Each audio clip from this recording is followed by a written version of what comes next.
Hello viewers, అందరికీ నమస్కారం. భార్య ఈ అదృష్ట దేవత. భార్యని చక్కగా చూసినట్లయితే ప్రతి మగవాడికి కూడాను యోగం సిద్ధిస్తుంది. ఆమె మనస్సును కష్టపెట్టకుండా భార్య తనకు చక్కటి యోగాన్ని సిద్ధించాలి అనుకుంటూ పార్వతీ పరమేశ్వరుని ప్రార్థన చేయాలి. అంతేకాకుండా భార్య అంటేని సంపద, సుఖము అని చెప్పేసి మనకు శాస్త్రాలు అభివర్ణించాయి. ఇంటి ఇల్లాలని తూలనాటినట్లయితే శ్రీ మహావిష్ణు అంతటి వాళ్ళకి గుక్కెడు నీళ్లు కూడాను దొరకలేదు అనేటువంటి విషయాన్ని కూడా ప్రతి ఒక్కరూ గ్రహించాలి. భిక్షాటనకు వెళ్ళినా కూడాను ఎవరు పిడికెడు గింజలు కూడాను పెట్టలేదు కదా. వైకుంఠం కూడాను బోసిపోయింది.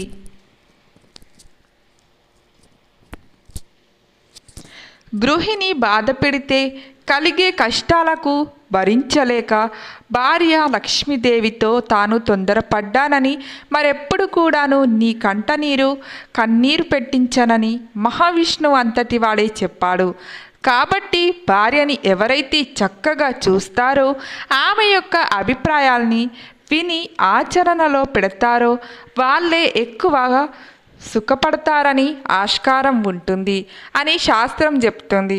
అందుకే ఇంటి ఇల్లాలు లక్ష్మీదేవి అని చెప్పేసి చిన్న తాగాదా వచ్చినప్పటికీ కూడాను మగవాడు విపరీతంగా మానసిక శోభన పడతాడు. అది భార్యకు తెలియకపోవచ్చు, కానీ ఇది మాత్రం సత్యం. అందుకే ఇరువురు కూడా పరస్పరం అవగాహన తత్వంతో గనక వ్యవహరించి జీవితాన్ని గనక నడిపినట్లు అయితే ఆ సంసార రథంలో అటుపోట్లు అనేవి అస్సలు ఉండవు. పిల్లల భవిష్యత్తుకు రాచబాట, మనం కలలుగానే పూలబాట చేయాలన్నా భార్యాభర్తల మధ్య అన్యోన్య సహకారం చాలా అవసరం. అందుచేత భార్యను మహాలక్ష్మి స్వరూపంగా భావన చేయాలి. ఆమెకు చక్కగా ఆమె మనస్సు ఎరిగి వ్యవహరించడమే అసలు సిసలైనటువంటి లక్షణంగా మనం ఈ శ్రావణ మాసరిచ్చ ప్రతి వారు కూడా గ్రహించవలసిన అటువంటి విధి విధానం. కొంతమంది మాట్లాడితే చేసుకోవటం లాంటి సంఘటన ఎక్కువగా ఉంటాయి.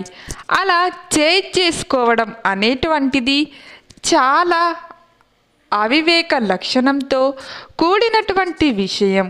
జన్మ ఇచ్చినందుకు చక్కటి సంస్కారవంతమైన ప్రభావంతో భార్యని చూడాలి తప్ప మాటలతో హింసించడం, కొట్టడం, తిట్టడం వంటి ప్రభావాలు గనుక ఏ మగవాడు అయితే స్త్రీ మీద చూపిస్తాడో ఆ ఇంట లక్ష్మీదేవి నిలవదు.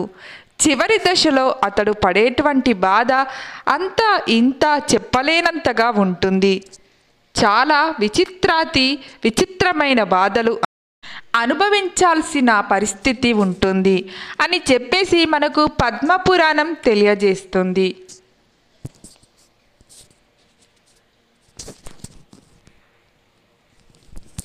కాబట్టి భార్యాభర్తలు ఇరువురు కూడాను చాలా సఖ్యత స్వరూపంతో జీవితాన్ని అవగాహన చేసుకొని 3 పువ్వులు 6 కాయలుగా నడుచుకున్నప్పుడే జీవిత పరమార్థం అర్థమవుతుంది. లక్ష్మీ కటాక్షం కలగాలి అన్న కూడాను ప్రతి గృహిణికి ప్రతి ఒక్కరూ కూడాను విలువలు ఇవ్వవలసిందే అనే విషయం చాలా అవసరం. ఇది శ్రావణ మాస లక్ష్మి ప్రజతత్వంలో గుర్తుపెట్టుకోవలసినటువంటి విధి విధానం.